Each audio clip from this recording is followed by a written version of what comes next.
جنگ پولیس کی ایک اور بڑی کارروائی۔ علاقہ تھانہ بریام والا میں 3 مشکوک موٹر سائیکل سواروں کو پولیس کی طرف سے روکا گیا۔ بوکھلاہٹ اور فرار ہونے کی کوشش میں مشکوک افراد نے پولیس پر فائرنگ کی اور نہروں کی جانب فرار ہو گئے۔ پولیس نے جانفشانی سے مسلح افراد کا تعاقب کرتے ہوئے 2 افراد کو گرفتار کر لیا، جبکہ ایک ملزم نے نہر میں چھلانگ لگا کر فرار ہونے کی کوشش کی۔ پولیس نے فوری طور پر ریسکیو 1122 کی معاونت سے ملزم کے گرد گھیرا تنگ کر کے اس سے بھی گرفتار کر لیا۔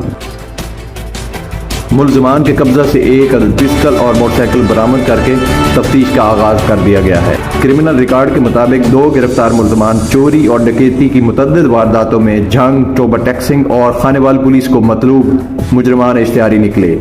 ڈسٹرکٹ پولیس آفیسر جنگ ملک طارق محبوب کی طرف سے ٹیم تھانہ بریام والا اور ریسکیو 1122 کے اہلکاروں کو شاباش۔